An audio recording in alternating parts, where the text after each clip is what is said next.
Usa ka tawo gipusil patay dito sa Bukirang Barangay sa Dakbayan sa Sugbo.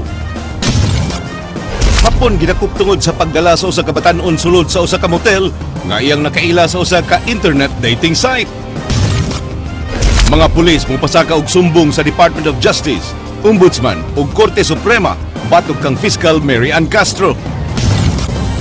Kasong murder giatubang sa duha ka suspect sa pagpatay sa usa ka 15 anyos nga dalagita sa lungsod sa Argao.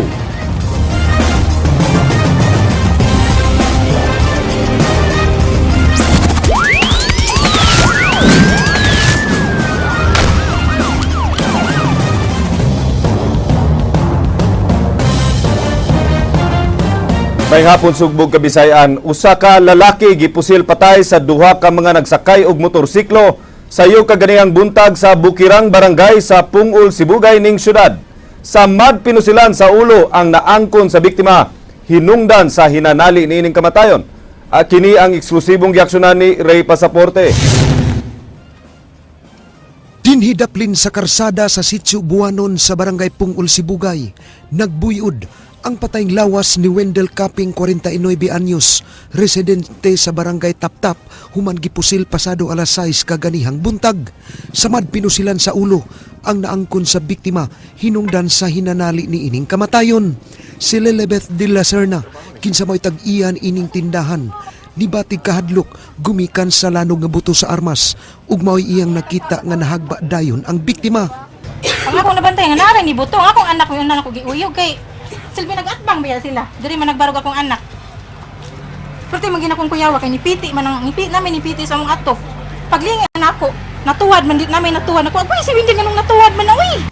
Duha ka lalaki nga nag-helmet sakay sa kulor pula nga motorsiklo ang nipusil kang Caping nga niadtong higayunan nagbarog at tubangan sa tindahan ni De La Serna, samtang nag-atang kini kasakyan paingon sa laing igsuon ni ini sa Dakbayan sa Sugbo. Si De La Serna niingon nga wa gyud siya makabantay sa motorsiklo ug sa namusil kang Caping kay nabisi siya asikaso alang sa lutuunon sa iyang karinderya. Ang duha ka igsuon sa biktima nitug-an sa news team nga way kontra ang ilang igsuon apan sa miaging simana ang balay sa ilang amahan gisulod sa tulo ka tawo ug giguba ang jealousy nga ilang gituuhang nangita sa ilang maguwang apanwa makit-i. Gani ilahaning gipablatter sa theft and robbery section sa Cebu City Police Office. Wala man siya kanang atraso diri. Kung atraso siya karong buntag nga kuha nga wala kong gagaw dito nga kuha man yung suon gipusil. Ato yo ato siya gid kay nganong giguba ang balay. Unya gikuha mal tong gikuha lang kapil ng manok walo kubok.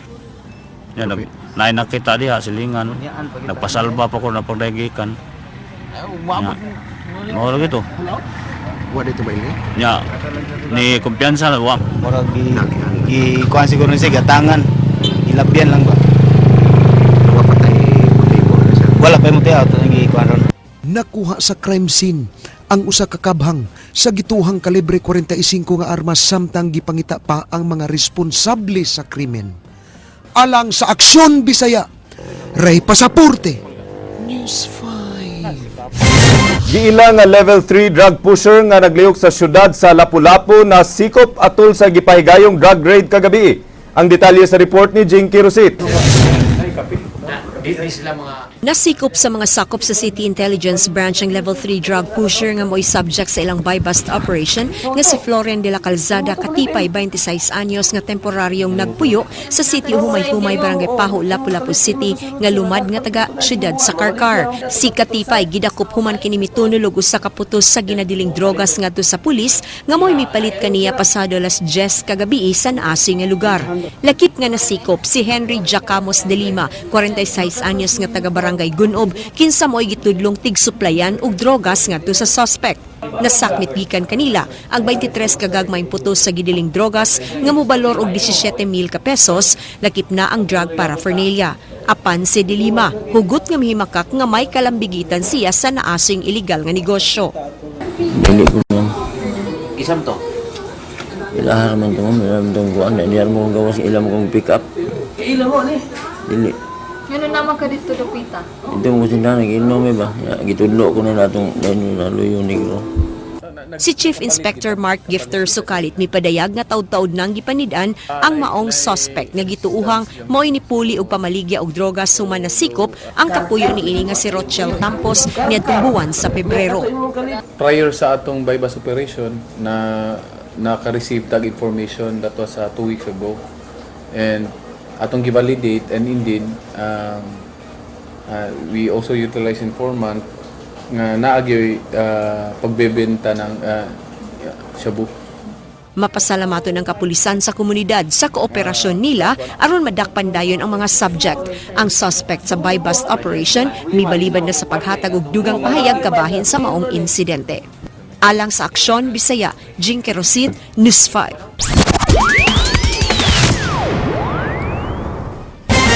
Sugod karong Lunes, 24 oras na ang operasyon sa buhatan sa Bureau of Customs. Kini agig tabang sa mga magpapatigayon aron mas mapadali ang pag-deliver sa ilang mga goods sa merkado. Si Ryan Sorote sa report.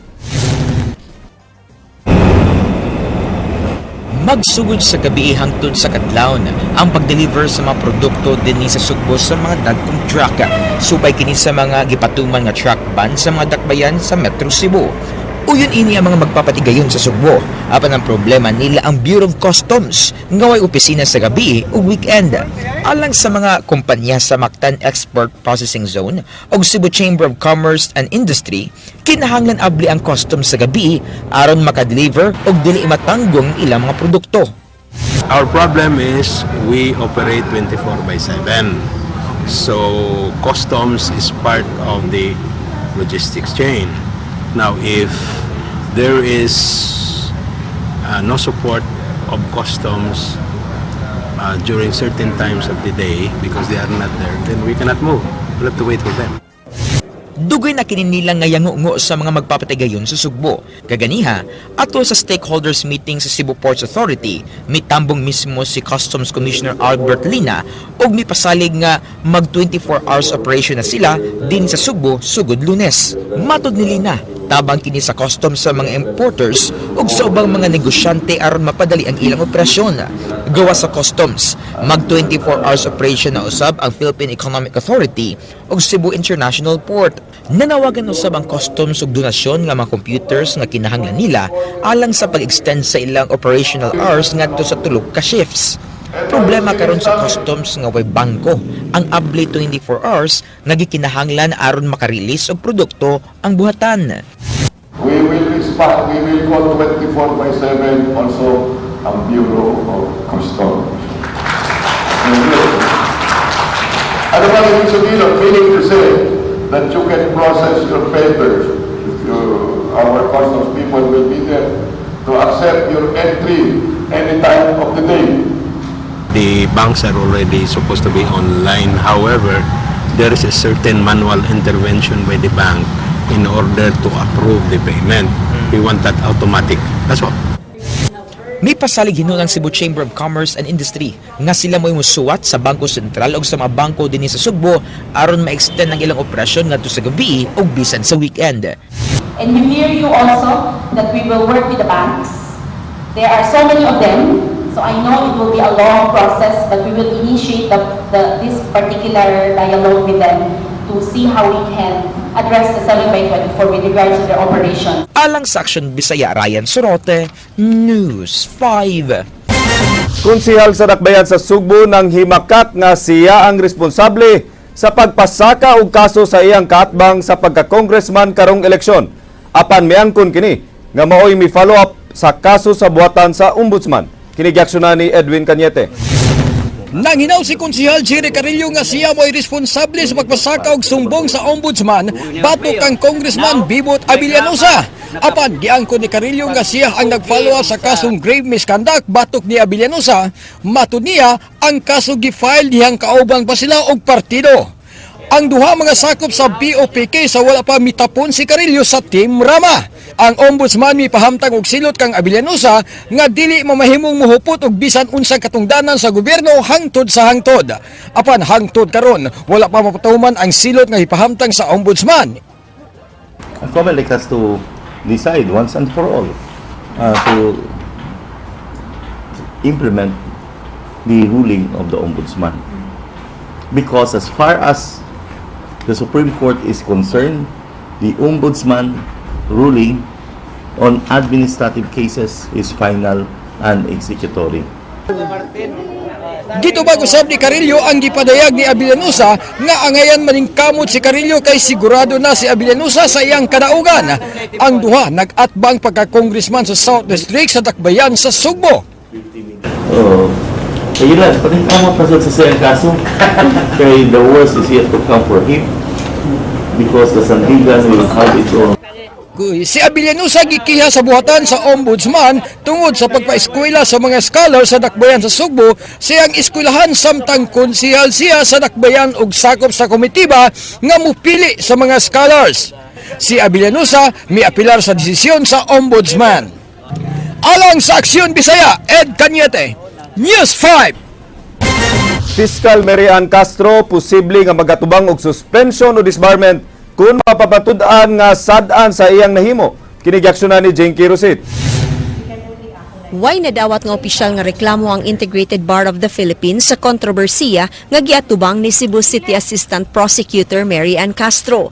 Di sab sila makahimo og aksyon batok ang Castro kung walay formal complaint. Mahimo usab isangat ang reklamo sa Commission on Bar Discipline ug sa Supreme Court. Si Castro dili sakop sa mga chapters sa Integrated Bar of the Philippines sa Sugbo. Matod sa governor sa IBP Eastern Visayas Region nga si Attorney Elaine Bathan, ang gipakita ni Castro wa mahaom sa posisyon nga iyang gihuptan karon. You know, as lawyers, manggod, we are all mandated to behave properly, no? Act in accordance with the rules, not break any law, no? Because foremost, we are officers of the court. Paabuton lang sa IBP ang resulta sa dagan sa kaso. Kung mapamatud ang nakasala si Castro, posible matud pa nga magatubang kini og suspension o di ba kaha disbarment. Well, it is a ground it may be a ground, no? If found that there is really naagi kalapasan, if found that there are really lapses and violations, it can be a ground for disciplinary action. Alang sa Aksyon Bisaya, Jinky Rosit, News 5. Fiscal Castro nakapiyansa kagabi apan ang iyang mga kauban nabuntagan sa bilangguan kay wala nay opisina nga muhikay sa ilang piyansa. Kinigaksyonan ni Jinky Rosit. Nahukman na kagahapon sa hapon ni Cebu City Prosecutor si Mako Labata nga ibasura ang tulo ka mga kasong giatubang sa kontrobersyal nga fiskal nga si Mary Ann Castro ug laing unom ka mga kauban. Gidismiss ang mga kasong grave coercion, grave oral defamation ug resistance and disobedience to persons with authority. Duha lang ka mga kaso at tubangon ni Castro sa korte. Kini mao ang 2 counts of direct assault ug usa ka malicious mischief. Kagahapon sa hapon, mipiyansa si Castro og 24,000 pesos nga cash, mao nga gawas no na kini karon. Sorely miss me. Sorely miss me. Go to ha? Apan kagabi, ang unom niya ka mga kauban nga akusado gibalhog sa City Jail tungod kay sirado na ang opisina ug wa nay makahikay sa surety bond nga ilang ipiyansa. Gibasura sab ni Judge Gilbert Moises ang petition for habeas corpus nga gipasaka sa abogado ni Castro. Way nakitang basihanan si Moises nga illegal siyang gidakop sa mga otoridad sud sa Camp Serios Menia Lunes sa gabi. The unjust stopping of me serving a valid warrant, wala na-touch. Ang na-touch only is the time. I was supposed to manifest on that, but it's just that I was naunhan ko ni Attorney John by saying, excuse me, Your Honor. So he continued with the order. I let her understand nga, wa man, sakto kung dili to ang iyang makihas sa mga pulis, way problema. But ang iyang course of action to file the writ of habeas corpus is not the right and proper course of action. Mo na nga gidinay sa korte.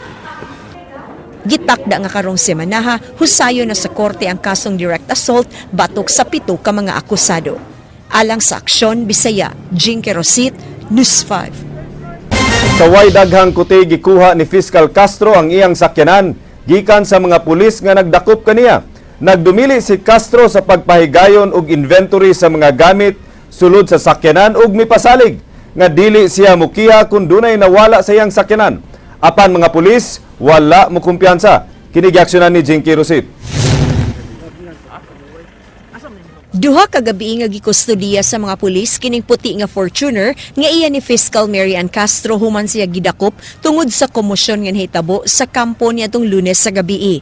Tungod kay nakapiyansa na siya kagabi, giuli usab ang iyang gisakyan. At tubangan sa mga otoridad, gisusi sa fiskal ang physical nga kondisyon sa iyang sakyanan, lakip na ang mga sulod niini. Buot unta sa mga opisyal sa ARSOG nga muhimo og klaro nga inventory sa mga gamit apan nagdumili na si Castro tungod kay nagdali siya og ang iyang abogado sa pagpanglakaw. Apan giklaro ni Castro nga kompleto ang tanang gamit sud sa iyang sakyanan ug cleared na ang mga pulis sa bisan unsang obligasyon.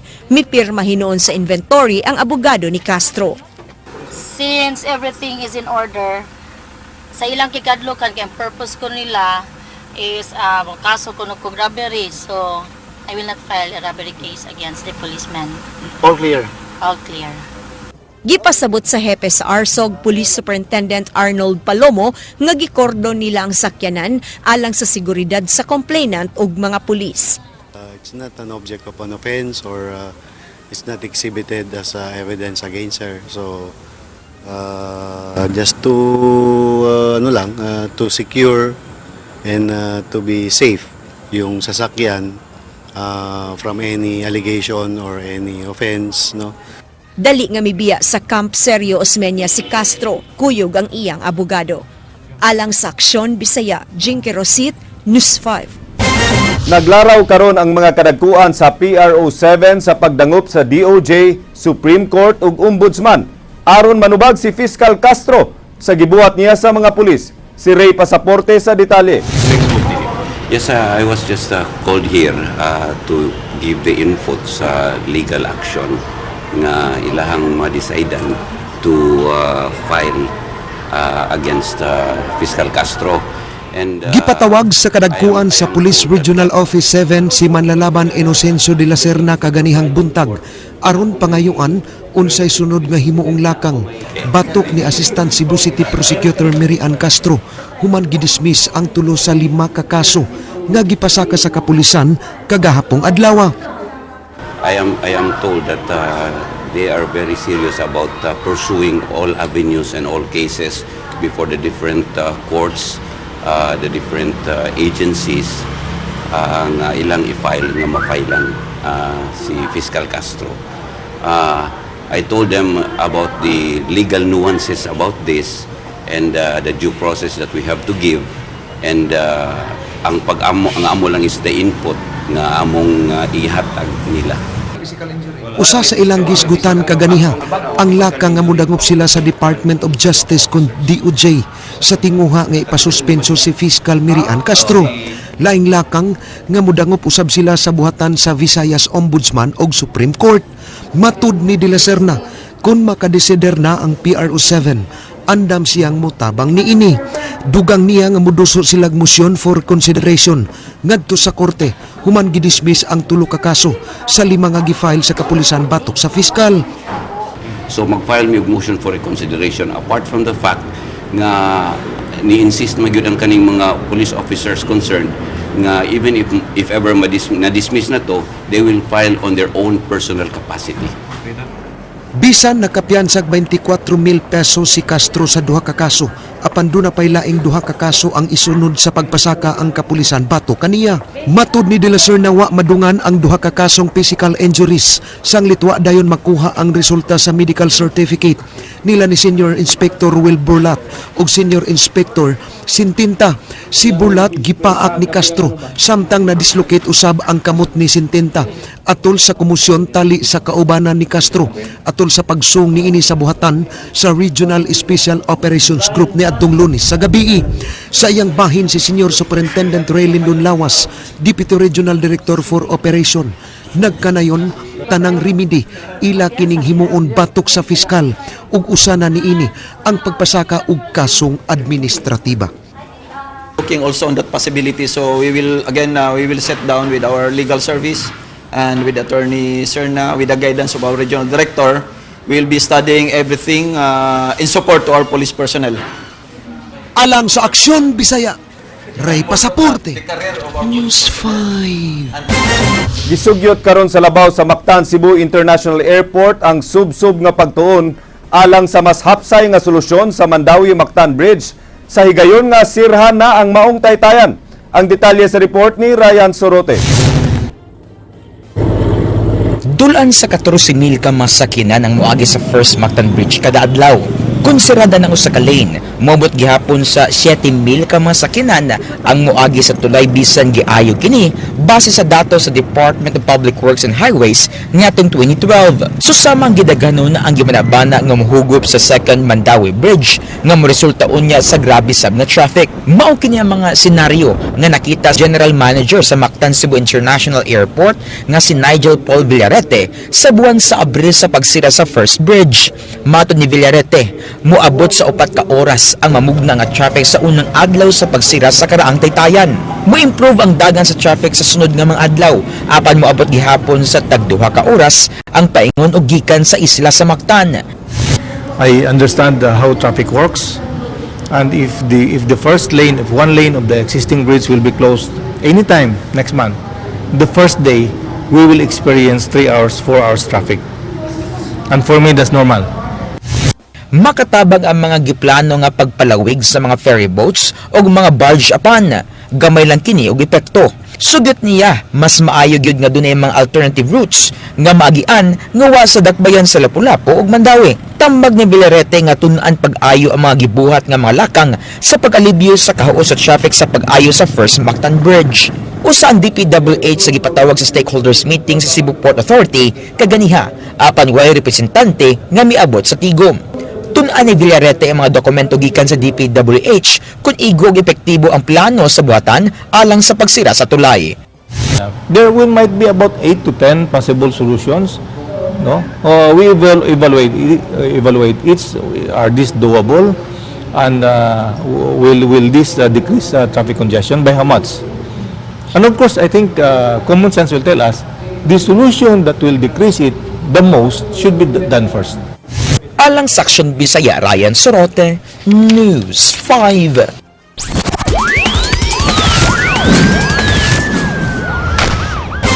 Napulo ka mga balay ang hingpit nga naugdaw sa sunog sa Talisay samtang duha ka alarma sa sunog nga dungan nga gitabang sa mga bumbero sa dakbayan sa Sugbo.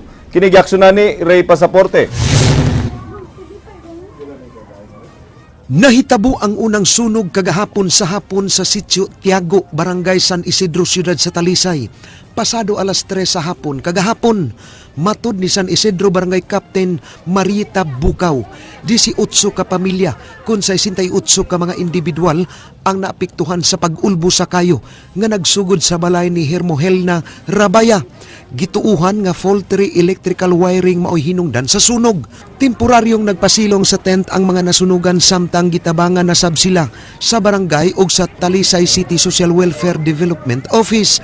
Ang amo manggod unta kay dadon na mo sila kay to amatay covered court dito nga bagong nahuman pero even though wala pa kay siya maayo ang flooring pero ang ilang gusto ari man lang kuno sila sa duol. So what we did, nagpuno nakita ninyo nga nagbutang lang mi og kaning mga tent plus ang suga para sa convenient nila. Kaganihang buntag, dungan ang gialarma ang duha ka sunog sa dakbayan sa Sugbo. Hinuon wala makadako ang kayo sa banay nga gipuy-an ni Teresa Lee nga nagsugod sa second floor. Samtang gipakanaog usab ang mga trabahante sa Lexmark Building tungod sa pagkasunog sa usa sa mga opisina sa ika-22 ka andana. Apan wala na makapasirit og tubig ang mga bumbero. Humandaling napaong ang kayo. Electrical ang gituuhan nga hinungdan niini. Usa ka mabdos nga empleyado ang gingong gitabang ug gidala sa ospital. Naari siya sa data center. Ang data center nasa dito sa ang UPS room. Ang nasunog dito kanang ilahang battery. Gikan sa power sa Biko, iagin lang UPS o na i-distribute sa mga computers. Kaya kini siya nga battery, UPS, 24/7 yun siya.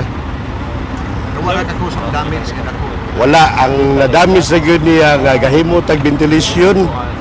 Ang bildong atong gibuak, more gito yung na-damage sa structure. Ang stability damage na to is more or less 5,000. Nabutyag sa maong sunog nga walay kahimanan ang mga bombero sa pagtubag sa alarma sa sunog sa mga tag-as nga building. Ang syudad nakapalit na og aerial ladder nga magamit sa mga bombero apan wala pa kini moabot. Ang Cebu City, especially the Cebu City Fire Department, wala pa capability no sa mga high-rise fire incident. But magpaabot this year kay ang Cebu City government nagpalit og bag-o nga area ladder nga atong ihatag sa Bureau of Fire, pero dito mo sa gawas na itong ipalit. Kini mauna ang ikaupat nga sunog sukad sa pagsugod sa Fire Prevention Month. Alang sa Aksyon Bisaya, Ray Pasaporte, News 5. Formal nga gipasakaan og sumbong murder ang duha ka mga sospek sa pagpatay sa 15 anyos nga dalagita sa Bulasa, Argao. Si Fiscal Richard Abangan sa Provincial Prosecutor's Office mirekomendar sa pagpasaka og sumbong murder batok nila ni Elmo Relativo ug Raymond Albuera. Ang ikatulong sospek nga si Rowen Sarausos gipasakaan og kasong abandonment tungod sa kapakyas niini sa pagtabang sa biktima. Si Sarausos nakasaksi sa krimen apan inay mutabang sa biktima nga si Jezreel Higida midagan tungod sa iyang kahadlok. Walay piyansa nga girekomendar ang fiskal sa mga kasong murder batok sa duha ka sospek. Samtang si Sarausos nga nagatubang og kasong abandonment gawas nun ra. Unang gituhuan nga gitabang og lugos ang biktima apan wala kini makita sa medical legal examination.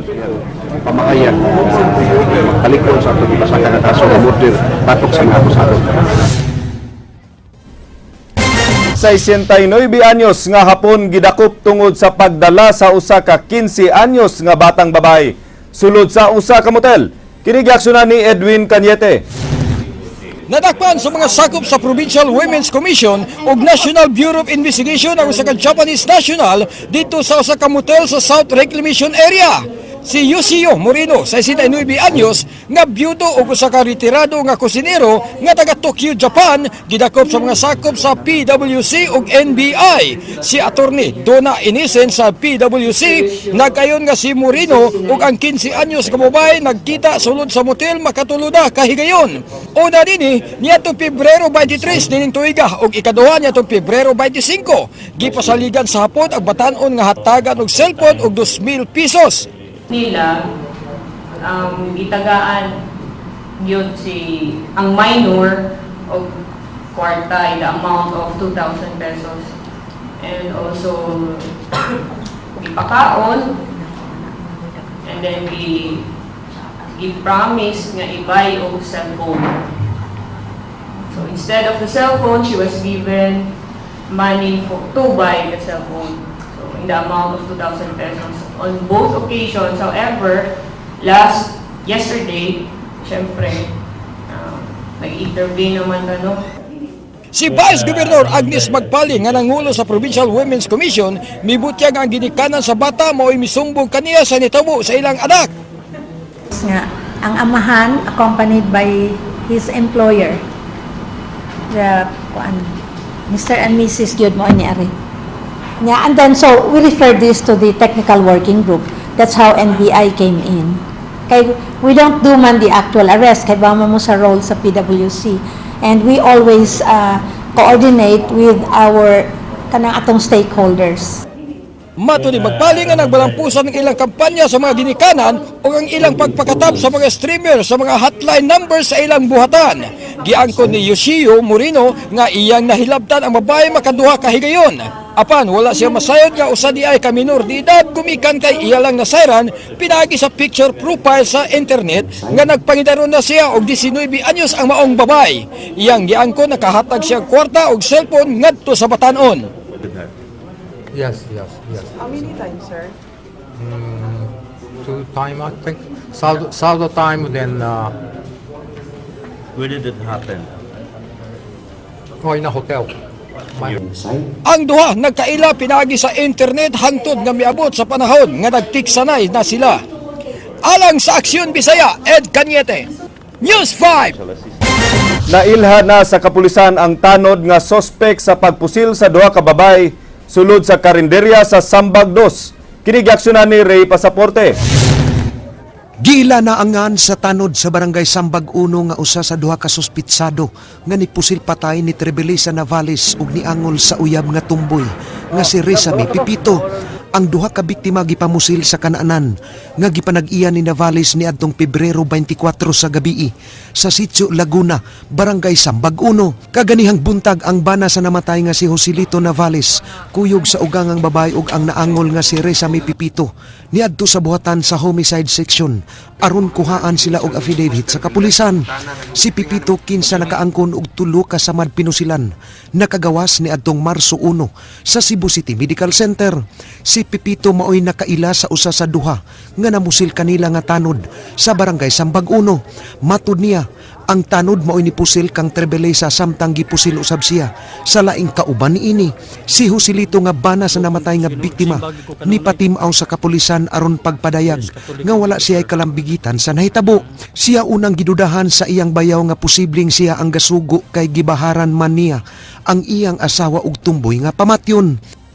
Wala man to kato at the time nga katong nahitabo gyud may katura man to sa tong akong kasuko kay murag kuan to ba katong murag sa akton magto niya actually murag atong hitabo self defense ra magito ako kay katong higayuna murag mo attack man gitong akong kanhin akong asawa nako nya disabled ko so murag ihagbong ta ko niya sa hagdan kay ako kuno baga kay kugnahong wala ba wala nang wala nang say gugman ako kanu di makumo pahawa sa mong balay. Mao na iyang tuyuan so niyan ko ang gani ko nangatarungan ko ayaw sa tao na nalayo kay di ba lalim nga ako pinangga kita muna akong pamilya. Matod sa homicide, dili una nganlan ang suspek nga tanod. Muto, itong barangay tanod sa Sambag Uno. May mo gidudahan kay anak mo guna siya. Sa wala pa nahitabo. Yamang kuan ang akong anak si Trebelisa gihukman niya nga mooy konsentidor ko na siyang anak katapit ang badlungon nga kinamanghuran. Alang sa Aksyon Bisaya, Ray Pasaporte, News 5.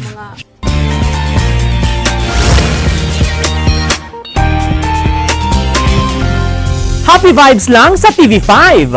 Atol sa ikanapulo nga anibersaryo sa world's famous musical play nga proudly Cebuano made, sudungo na sab sa mga nagunang cast sa Siddhartha the Musical ang mga nagkariang parte sa kalibutan, samtang dinhi sa Sugbo, adunay duha ka adlaw nga pagpasundayag sa moong play. Ania ang report. Ipasundayag karong Marso 19 ug 20 sa usa sa mga dakong mall dinhi sa Sugbo ang usa ka makasaysayanong musical stage show nunot sa pagsaulog sa ikanapuo ka tuig nga kasumaran sa Siddhartha nga gisugdan niadtong 2007. Ang musical stage show nagsugod dinhi sa Sugbo hangtod nga miabot sila didto sa Manila, Iloilo, Taiwan, Singapore, Malaysia ug USA. Human unya dinhi sa Sugbo, mubalik sila og biyahe paingon sa Hong Kong, New Zealand ug Macau aron ang mga katawhan na sab sa nagkalain-laing parte sa kalibutan ang makasaksi sa maong world-class musical play nga proudly Cebuano made. Ang nagdala sa papel nga si Siddhartha, sugilanon sa usa ka Buddha nga si Benji Layos, nagkanayon nga bisan usa siya ka Kristiyanos, iya usab kini gitun-an og maayo ang papel isip usa ka Buddha diin dili sa iyon alang kaniya. In preparation, of course, I need to study the life of the Buddha. I've been reading the book of Master Xinyan, the biography of the Buddha, which is written by, as what I've mentioned, Venerable Master Xinyan. And also, I've been practicing his teachings, like doing some meditations and applying it to my daily lives, especially applying the 3 acts of goodness, which the whole Buddhism is trying to teach us. That's think good thoughts, say good words, and do good deeds. So, as an actor, I've been playing other characters too, aside from Siddhartha the Musical. I've been with Cinderella, I've been with Wizard of Oz, I'm playing the Lion. So, I've been exposed to a lot of characters, but this is different. Gipasabot sa maong grupo nga ang ilang kita alang kini sa ilang foundation aron sa pagtabang sa ilang mga scholars. Gipakita sa maong grupo ang kabahin sa ilang pasundayag at tubangan sa mga tigbalita.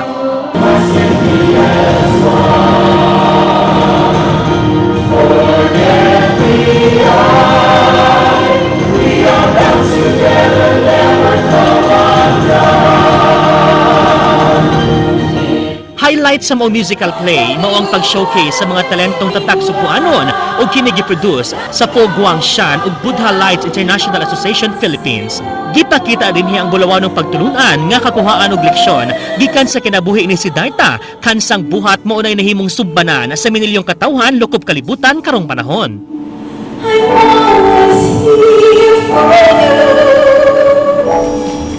Ug mao kadto naglangkob sa atong light news karong hapon. Alang sa walay karapusang mga chika, o panikon ninyo matag alas 7:30 sa buntag o weekdays sa Rated JP sa Radyo 101.9 News FM Cebu.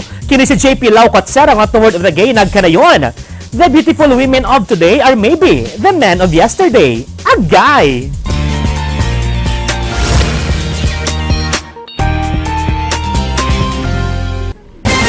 Maukad to ang mga balita sa Aksyon Bisaya. Ako si Glenn Soco. Mga balita nga pundasyon sa ligdo nga opinyon ug konkretong solusyon. Bisan asa, bisan kanusa. Kapatid, kay di lang kutob sa balita. Aksyon!